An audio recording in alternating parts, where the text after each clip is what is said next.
बच्चों, आज मैं आपको पाठ 9 का पहला भाग हम ऐसे बने के बारे में आपको समझाऊंगी।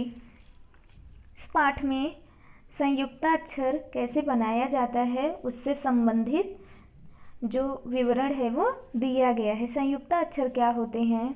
जैसे एक व्यंजन के साथ दूसरे व्यंजन को जोड़ना, तो क्या किया जाता है? एक व्यंजन को आधा किया जाएगा, फिर दूसरे व्यंजन से उसको जोड़ दिया जाता है। जैसे मक्खन, म लिखा गया, म व्यंजन लिखा गया, क को क्या किया गया?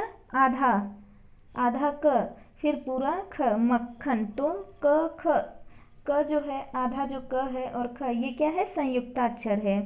जैसे देखिए आधा होकर, आधे होकर, मुजफ्फर, मुजफ्फर शब्द दिख रहा है, इसमें आधा फ और पूरा फ लिखा गया है, तो ये क्या है? संयुक्ताक्षर है।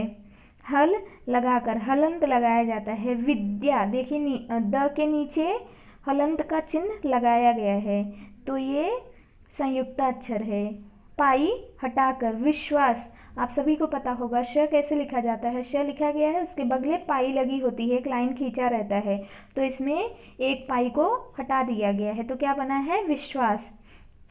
विभिन्नता से, छिपरा, छी लिखा गया, प और नीचे र जो है, अक्षर के नीचे बाईं ओर, अगर आप देख पा रहे होंगे प जो अक्षर है उसके बाईं ओर देख रहे हैं, वो एक चिन्ह लगाया गया है, उसको हम क्या पढ़ेंगे? प्र।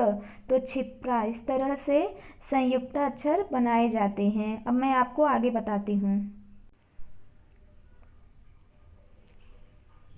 संयुक्ताक्षर बनाने के लिए किसी व्यंजन का आधा हिस्सा दूसरे व्यंजन से जोड़ दिया जाता है। जैसे ख के आधे, ख जो पीछे का पाई है वो हटा दिया गया है, भाग को या के साथ जोड़ दिया जाएगा, तो संयुक्ताक्षर ख्या बना।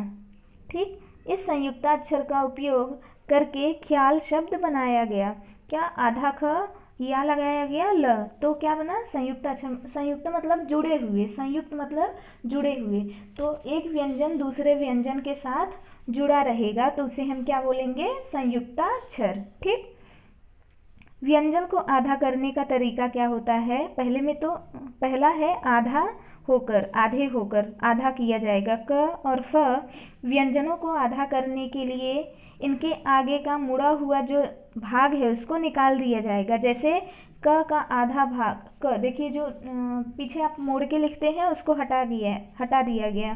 फ का आधा भाग जो देखिए पीछे मोड़ के लिखते हैं, इसमें भी फ का भाग हटा दिया गया। इनसे बने संयुक्ताक्षर, और संयुक्ताक्षर युक्त शब्द क्या है?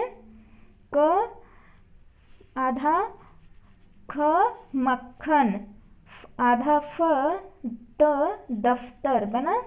पीछे की जो क का जो मोड़ करते हैं, फ का जो मोड़ करते हैं वो हटा दिया गया, तो संयुक्ताक्षर इस तरह से बनाया गया। पाई हटाकर, ख ग च ज त थ तथा इसी प्रकार के अन्य व्यंजन वाले व्यंजन पाई वाले हैं, इनकी पाई हटाने पर ये आधे हो जाते हैं। जैसे ख देखिए पाई हटा दिया गया, ग पाई हटा दिया गया, च में पीछे से जो लाइन खींचते हैं वो हटा दिया गया, त में भी लाइन जो है हटाया गया, थ में भी इस तरह से हटा दिया गया, तो शब्द क्या बना? आधा ख वा ब, ख्वाब, ग्वाला, अच्छा, देख रहे हैं आधा आपको दिख रहा है, अच्छा, ज्यादा, ज का पाई हटा दिया गया, पत्ता, त का भी पाई हटा दिया गया, वैसे ही मिथ्या, थ का पाई हटा दिया गया, तो इस तरह से संयुक्ताक्षर शब्द बनाया गया। एक व्यंजन तो है दूसरे व्यंजन के साथ जोड़ दिया गया। हलंत लगाकर, ये जो आप चिन्ह देख पा रहे हैं, इस चिन्ह को हलंत कहा जाता है।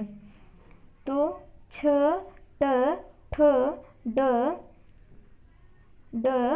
ढ द ह वर्णों से संयुक्त व्यंजन बनाने के लिए इनके नीचे हल चिन्ह लगाया जाता है, हलंत का चिन्ह लगाया जाता है। जैसे उच्छ्वास, देखिए छ के नीचे हलंत लगा है। टट्टू के नीचे क्या है, ट के नीचे हलंत है, गट्ठर, ट के नीचे हलंत है, लड्डू हलंत, ड के नीचे धनाढ्य, ढ के नीचे हलंत, विद्या, द के नीचे हलंत, सह्य के नीचे भी हलंत, ह के नीचे हलंत आपको दिखाई दे रहा है। तो इस तरीके से ये भी संयुक्ताक्षर शब्द कहलाता है।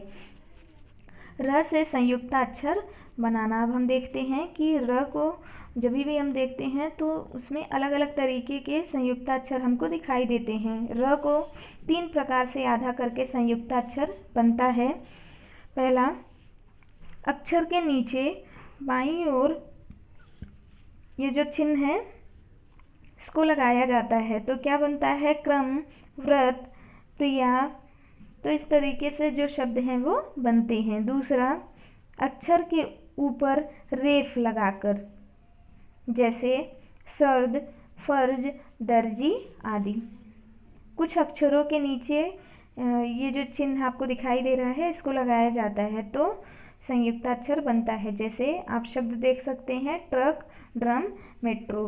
तो ये जो शब्द हैं इसी तरह से बनाए गए हैं। तो इस पाठ में हमने ये देखा कि कैसे एक व्यंजन को दूसरे व्यंजन के साथ में जोड़कर संयुक्ताक्षर बनाया जाता है। संयुक्त का अर्थ होता है जुड़ा हुआ। तो जो भी एक व्यंजन दूसरे व्यंजन के साथ हमें शब्दों में अगर जुड़े हुए दिखाई देंगे तो वो संयुक्ताक्षर शब्द होते हैं।